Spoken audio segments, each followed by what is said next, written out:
ಎಲ್ಲರಿಗೂ ನಮಸ್ಕಾರಗಳು. ನಾನು ನಿಮ್ಮ ವಿಜಯ್ ಚಾನಲಿಂದ ವಿಜಯ್ ಮಾತಾಡ್ತಾ ಇದ್ದೀನಿ. ಇವತ್ತಿನ ವಿಷಯ ಏನಪ್ಪ ಅಂದರೆ ಈ ಒಂದು ಸ್ಟ್ರೋಕ್ ಅಥವಾ ಈ ಒಂದು ಪಾರ್ಶ್ವವಾಯು ಅಂತಾರೆ.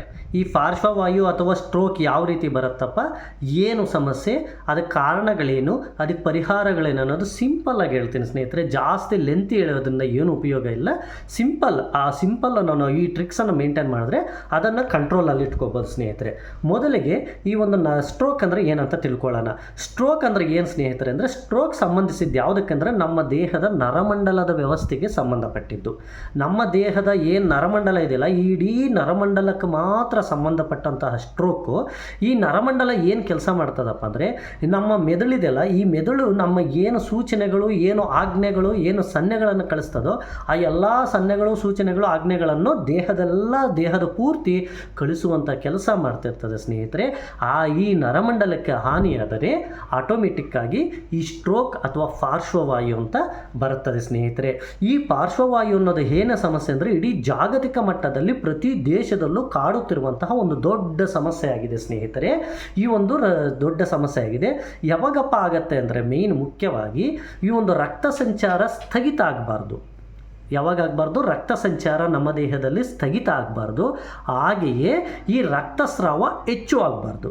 ರಕ್ತ ಸಂಚಾರ ಸ್ಥಗಿತ ಯಾವಾಗ ಆಗ್ತದಪ್ಪ ಅಂದರೆ, ಅದಕ್ಕೆ ಕಾರಣಗಳು ಹೇಳ್ತೀನಿ ನೆಕ್ಸ್ಟು. ಆ ಕಾರಣಗಳಲ್ಲಿ ಗೊತ್ತಾಗತ್ತೆ ನಿಮಗೆ. ನೆಕ್ಸ್ಟ್, ತೀವ್ರ ರಕ್ತಸ್ರಾವ ಯಾವಾಗ ಆಗುತ್ತೆ ಅಂದರೆ, ನಿಮ್ಗೆಲ್ಲರಿಗೂ ಗೊತ್ತಿದೆ. ಏನಾದರೂ ಆಕ್ಸಿಡೆಂಟ್ಸ್ ಆದಾಗ, ಇಲ್ಲ ಏನಾದರೂ ಗಾಯಗಳಾದಾಗ, ಏನಾದರೂ ಸಮಸ್ಯೆಗಳಾದಾಗ ಅಷ್ಟೇ ರಕ್ತಸ್ರಾವ ಜಾಸ್ತಿ ಆಗುತ್ತೆ. ಆವಾಗ ರಕ್ತಸ್ರಾವ ಜಾಸ್ತಿಯಾಗಿ ಈ ಸ್ಟ್ರೋಕು ಆಗ್ಬೋದು. ಅದೇ ರೀತಿ ನಮ್ಮ ದೇಹದಲ್ಲಿ ರಕ್ತ ಸಂಚಾರ ಕಡಿಮೆ ಆಗಿಬಿಡ್ತದೆ. ಯಾವಾಗ ಕಡಿಮೆ ಆಗ್ತದೆ ಅಂದರೆ, ಈ ಕಾರಣಗಳು ಹೇಳ್ತಾ ಹೋಗ್ತೀನಿ ನೋಡಿ, ಅವಾಗೇ ಗೊತ್ತಾಗುತ್ತೆ. ಸರಿ, ಈ ಪಾರ್ಶ್ವವಾಯುಗೆ ಕಾರಣಗಳೇನಪ್ಪ ಅಂದರೆ, ಅಧಿಕ ರಕ್ತದೊತ್ತಡ ಸ್ನೇಹಿತರೆ. ಹೆಚ್ಚು ರಕ್ತದೊತ್ತಡ ಅಥವಾ BP ಅಂತಾರೆ.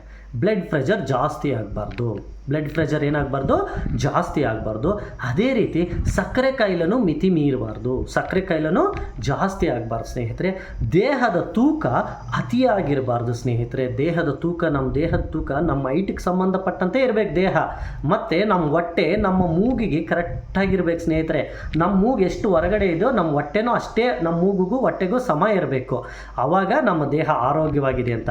ಮತ್ತು ಪ್ರತಿಯೊಬ್ಬರದ್ದು ಅವರ ದೇಹ ಅವರ ಹೈಟಿಗೆ ತಕ್ಕಂತೆ ಅವ್ರ ವೆಯ್ಟ್ ಇರಬೇಕು ಸ್ನೇಹಿತರೆ. ಅದು ಸೈಂಟಿಫಿಕಲ್ ಎವ್ಯಾಲ್ಯೂಯೇಷನ್ ಇದೆ, ಅದರ ಪ್ರಕಾರನೇ ಇರಬೇಕು. ಆ ರೀತಿ ನಮ್ಮ ದೇಹದ ಅಧಿಕ ತೂಕನೂ ಇರಬಾರ್ದು. ಮತ್ತು ವಿಪರೀತ ಮದ್ಯಪಾನ ಮಾಡಬಾರ್ದು, ವಿಪರೀತ ಧೂಮಪಾನ ಮಾಡಬಾರ್ದು, ವಿಪರೀತ ತಂಬಾಕು ಸಹ ತಿನ್ನಬಾರ್ದು.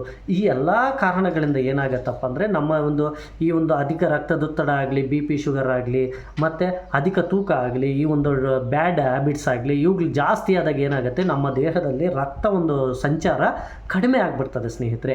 ಕಡಿಮೆ ಆದಾಗ ಏನಾಗತ್ತಪ್ಪ ಅಂದರೆ, ಆಟೋಮೆಟಿಕ್ಕಾಗಿ ನಮಗೆ ಈ ಒಂದು ಸ್ಟ್ರೋಕ್ ಅಥವಾ ಪಾರ್ಶ್ವವಾಯು ಹೊಡೆಯುವಂಥ ಸಾಧ್ಯತೆಗಳಿರ್ತವೆ. ಆದ್ದರಿಂದ ಪ್ರತಿಯೊಬ್ಬರಿಗೂ, ನಾನು 40 ವರ್ಷ ದಾಟಿದವರು ಪ್ರತಿಯೊಬ್ಬರಿಗೂ ಏನು ಹೇಳ್ತೇನೆ ಅಂದರೆ, ಈ ಒಂದು ನಮ್ಮ ಒಂದು ಪ್ರತಿಯೊಬ್ಬರು 40 ವರ್ಷ ದಾಟಿದವರು ಕಂಪಲ್ಸರಿ ಈ ಒಂದು BP ಕಂಟ್ರೋಲಲ್ಲಿ ಇಟ್ಕೊಳ್ಳಿ ಸ್ನೇಹಿತರೆ. ಈ BP ಹೆಚ್ಚಾಗುವಂಥ ಆಹಾರ ಪದಾರ್ಥಗಳನ್ನು ತಿನ್ನಬೇಡಿ. ಅದೇ ರೀತಿ ಮತ್ತು ಶುಗರನ್ನು ಸಹ ಕಂಟ್ರೋಲಲ್ಲಿ ಇಟ್ಕೊಳ್ಳಿ. ಶುಗರ್ ಬರದೇ ಇಟ್ಕೊಳ್ಳೋದು ತುಂಬ ಒಳ್ಳೆಯದು. BPನೂ ಸಹ ಕಂಟ್ರೋಲಲ್ಲಿರುವಂಥದ್ದೇ ತುಂಬ ಒಳ್ಳೆಯದು ಸ್ನೇಹಿತರೆ. ಅದೇ ರೀತಿ ನಿಮ್ಮ ಒಂದು ಅಧಿಕ ತೂಕನೂ ಹೆಚ್ಚಾಗಬಾರ್ದು. ನಿಮ್ಮ ಒಂದು ಅದಕ್ಕೆ ತೂಕ ಹೆಚ್ಚಾಗದಿರಂದರೆ ನಿಮ್ಮ ದೇಹವನ್ನು ಆ್ಯಕ್ಟಿವೇಟ್ಗೆ ಇಟ್ಕೊಳ್ಳಿ. ಆ್ಯಕ್ಟಿವ್ ಆಗಿ ಇಟ್ಕೊಂಡಾಗ ನಿಮ್ಮ ದೇಹದ ತೂಕ ಹೆಚ್ಚಾಗಲ್ಲ. ಬೆಳಗ್ಗೆ 1 ಅವರ್ ವಾಕಿಂಗ್ ಮಾಡಿ, ಸಂಜೆ 1 ಅವರ್ ವಾಕಿಂಗ್ ಮಾಡಿ. ಆಲ್ಮೋಸ್ಟ್ ಕುಂತಲ್ಲೇ ಜಾಸ್ತಿ ಇರಬೇಡಿ. 7 ಅವರ್ಗಿನ್ನ ಹೆಚ್ಚು ಕುತ್ಕೊಳ್ಳೋಕೆ ಹೋಗಬೇಡಿ. 5-6 ಅವರ್ಗಿನ್ನ ಹೆಚ್ಚು ಕುತ್ಕೊಳ್ಳದೇ ಇದ್ದರೆ ಇನ್ನೂ ಒಳ್ಳೆಯದು ಸ್ನೇಹಿತರೆ. ಈ ರೀತಿ ಮತ್ತು ಈ ಪ್ಯಾಟ್ ಬರೋವಂಥ ಸ್ನ್ಯಾಕ್ಸು, ಫಾಸ್ಟ್ ಫುಡ್ಡು ಏನು ತಿನ್ನೋಕ್ಕೆ ಹೋಗಬೇಡಿ. ಅವೆಲ್ಲ ಆಲ್ಮೋಸ್ಟ್ ಕಡಿಮೆ ಇಡಿ. ಆದಷ್ಟು ಕಡಿಮೆ ಇದ್ದರೆ ಒಳ್ಳೆಯದು. ಈ ರೊಟ್ಟಿ, ರಾಗಿ ಚಪಾತಿ ಮತ್ತು ರಾಗಿ ಮುದ್ದೆ, ಆಲ್ಮೋಸ್ಟ್ ಇಂಥವನ್ನು ತಿನ್ನಿ. ಸ್ನ್ಯಾಕ್ಸ್ ಐಟಮ್, ಟಿಫನ್ಸ್ ಐಟಮ್ ವಾರಕ್ಕೆ 1-2 ದಿನ ತಿನ್ನಿ, ಪರವಾಗಿಲ್ಲ. ಆದರೆ ರೊಟ್ಟಿ, ಚಪಾತಿ, ಮುದ್ದೆ ಇಂಥವನ್ನು ತಿಂದು ನಿಮ್ಮ ಒಂದು ಪ್ಯಾಟನ್ನು ಕಂಟ್ರೋಲಲ್ಲಿ ಇಟ್ಕೊಳ್ಳಿ. ಹಾಗೆಯೇ ನೀವು ನಿಮ್ಮ ಆಹಾರದಲ್ಲೇ ನಿಮ್ಮ ದೇಹದ ತೂಕವನ್ನು ಕಂಟ್ರೋಲಲ್ಲಿ ಇಟ್ಕೋಬೋದು. ಅದೇ ರೀತಿ ಬ್ಯಾಡ್ ಹ್ಯಾಬಿಟ್ಸನ್ನು ಕಂಟ್ರೋಲಲ್ಲಿ ಇಟ್ಕೊಳ್ಳಿ ಸ್ನೇಹಿತರೆ. ಈ ಒಂದು ಬ್ಯಾಡ್ ಹ್ಯಾಬಿಟ್ಸು ಸಹ ಕಂಟ್ರೋಲಲ್ಲಿ ಇಟ್ಕೊಳ್ಳಿ. ಬ್ಯಾಡ್ ಹ್ಯಾಬಿಟ್ಸ್ ಕಂಟ್ರೋಲಲ್ಲಿ ಇಟ್ಕೊಂಡಾಗ ಆಟೋಮೆಟಿಕ್ಕಾಗಿ BPನೂ ಹೆಚ್ಚಾಗಲ್ಲ, ಶುಗರು ಹೆಚ್ಚಾಗಲ್ಲ, ಯಾವುದೂ ಹೆಚ್ಚಾಗಲ್ಲ. ಈ ಎಲ್ಲ ಅಂಶಗಳು ಹೆಚ್ಚಾದಾಗೆ ನಮ್ಮ ನರಮಂಡಲದ ವ್ಯವಸ್ಥೆ ಮೇಲೆ ಪರಿಣಾಮ ಬೀರುತ್ತೆ. ಈ ನರಮಂಡಲ ವ್ಯವಸ್ಥೆ ಮೇಲೆ ಯಾವಾಗ ಪರಿಣಾಮ ಬೀರುತ್ತೋ ಆಟೋಮೆಟಿಕ್ಕಾಗಿ ಪಾರ್ಶ್ವವಾಯು ಅಥವಾ ಸ್ಟ್ರೋಕ್ ಅನ್ನೋದು ಹೊಡೆಯುತ್ತದೆ ಸ್ನೇಹಿತರೆ. ಆದ್ದರಿಂದ ನಿಮಗೆಲ್ಲರಿಗೂ ಗೊತ್ತಿದೆ, ಈ ಪಾರ್ಶ್ವವಾಯು ಬಂದಾಗ ಅಥವಾ ಭಾಗಶಃ ದೇಹದಲ್ಲಿ ಭಾಗಗಳು ವರ್ಕ್ ಆಗದೆ ಇರ್ಬೋದು, ಅಥವಾ ಪೂರ್ಣ ದೇಹದ ಭಾಗಗಳು ಇವಾಗಲೆಲ್ಲ ವರ್ಕ್ ಆಗದೆ ಇರ್ಬೋದು, ಅಥವಾ ನಮ್ಮ ಮೆದುಳಿಗಾದರೂ ಹಾನಿಯಾಗ್ಬೋದು ಅಥವಾ ಸಾವಾದರೂ ಸಂಭವಿಸ್ಬೋದು. ಈ ರೀತಿ ಹೆಚ್ಚು ಹೆಚ್ಚು ಪರಿಣಾಮಗಳು ನೀವೆಲ್ಲ ನೋಡಿರ್ತೀರಿ, ಪಾರ್ಶ್ವವಾಯುರವರಿಗೆ ಸಮಸ್ಯೆಗಳು ಏನೇನು ಇರ್ತಾವಪ್ಪ ಅಂತ.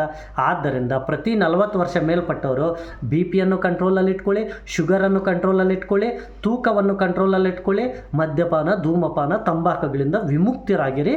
ಅದೇ ರೀತಿ ಪ್ರತಿ ಬೆಳಗ್ಗೆ ಸಂಜೆ ವಾಕಿಂಗ್ ಮಾಡಿ, ಯೋಗ ಮಾಡಿ, ಪ್ರಾಣಾಯಾಮ ಮಾಡಿ ಸ್ನೇಹಿತರೆ. ಮುಖ್ಯವಾಗಿ ಯಾರು ಪ್ರಾಣಾಯಾಮ ಮಾಡ್ತಾರೋ ಅವರಿಗೆ ನಿಮ್ಮ ಒಂದು ನರಮಂಡಲ ವ್ಯವಸ್ಥೆ ಒಂದು ನೀಟಾಗಿರ್ತದೆ, ನಮ್ಮ ಒಂದು ನರಮಂಡಲ ವ್ಯವಸ್ಥೆ ಎಲ್ಲ ಶುದ್ಧವಾಗಿರ್ತದೆ.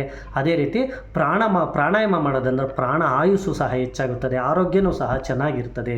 ಈ ರೀತಿ ನಾವು ನಮ್ಮ ಒಂದು ಇಷ್ಟೇ ಸಿಂಪಲ್ ಸ್ಟೆಪ್, BP ಹೆಚ್ಚಾಗಬಾರ್ದು, ಶುಗರ್ ಹೆಚ್ಚಾಗಬಾರ್ದು, ಅಧಿಕ ತೂಕ ಹೆಚ್ಚಾಗಬಾರ್ದು, ಮದ್ಯಪಾನ, ಧೂಮಪಾನ ಮತ್ತು ತಂಬಾಕು ಇವುಗಳಿಂದ ವಿಮುಕ್ತಿಯಾಗಿದ್ದರೆ ನಿಮ್ಮ ಆರೋಗ್ಯ ಚೆನ್ನಾಗಿರ್ತದೆ ಸ್ನೇಹಿತರೆ. ಮುಖ್ಯವಾಗಿ ತೂಕ ಹೆಚ್ಚಿಸ್ಕೊಳ್ಳೇಬೇಡಿ. ಈ ರೀತಿ ನಾನು ಪಾರ್ಶ್ವವಾಯು ಬಗ್ಗೆ ಸಿಂಪಲ್ ಆಗಿ ಹೇಳಿದ್ದೀನಿ. ಇಷ್ಟರಲ್ಲೇ ನೀವು ಮೇಂಟೈನ್ ಮಾಡಿ. ಪ್ರತಿ 40 ವರ್ಷ ಮೇಲ್ಪಟ್ಟವರು ಈ ಒಂದು ಎಲ್ಲವನ್ನು ಇವಿಷ್ಟು ಕಂಟ್ರೋಲಲ್ಲಿ ಇಟ್ಕೊಂಡ್ರೆ ಖಂಡಿತ ನಿಮಗೆ ಯಾವುದೇ ರೀತಿ ಪಾರ್ಶ್ವವಾಯು ಅಥವಾ ಸ್ಟ್ರೋಕ್ ಅನ್ನೋದು ಒಡೆಯೋದಿಲ್ಲ ಸ್ನೇಹಿತರೆ. ಇದು ನರಮಂಡಲಕ್ಕೆ ಸಂಬಂಧಪಟ್ಟಿದ್ದು. ಆದ್ದರಿಂದ ಯಾರು ನರಮಂಡಲವನ್ನು ಆರೋಗ್ಯವಾಗಿಟ್ಕೊಂಡ್ರೆ ಅವರಿಗೆ ನಿಮ್ಮ ಒಂದು ಈ ಒಂದು ಕಾಯಿಲೆಯಿಂದ ವಿಮುಕ್ತಿ ಪಡೆಯೋದು. ಅಮೇರಿಕಾದಲ್ಲಿ ಪ್ರತಿ 50ರಲ್ಲಿ ಒಬ್ಬರಿಗೆ ಪಾರ್ಶ್ವಲಕ್ವಾಯ ಇರ್ತದೆ ಅಥವಾ ಪೂರ್ತಿ ಲಕ್ವಾಯ ಆದರೂ ಇರ್ತದೆ ಸ್ನೇಹಿತರೆ. ಈ ರೀತಿ ಅದಕ್ಕೆ ಪ್ರತಿಯೊಬ್ಬರು ಈ ಒಂದು ಆರೋಗ್ಯವನ್ನು ಕಂಟ್ರೋಲಲ್ಲಿ ಇಟ್ಕೊಬಂಡ್ರೆ ನಿಮ್ಮ ನಾನು ಹೇಳಿದ ಅಂಶಗಳು ಇವೆಲ್ಲ ಇದಾವಲ್ಲ, ಇವಿಷ್ಟು ಫಾಲೋ ಮಾಡಿ. ಮತ್ತು ಮುಖ್ಯವಾಗಿ ನಮ್ಮ ಆರೋಗ್ಯ ನಮ್ಮ ಕೈಯಲ್ಲೇ ಅನ್ನೋದನ್ನು ಪ್ರೂವ್ ಮಾಡ್ಬೋದು ಸ್ನೇಹಿತರೆ. ಈ ವಿಡಿಯೋ ಇಷ್ಟ ಆಗಿದ್ದರೆ ಲೈಕ್ ಮಾಡಿ, ಶೇರ್ ಮಾಡಿ, ಕಾಮೆಂಟ್ ಮಾಡಿ ಹಾಗೂ ಸಬ್ಸ್ಕ್ರೈಬ್ ಮಾಡ್ಕೊಳ್ಳಿ ಸ್ನೇಹಿತರೆ. Thank you.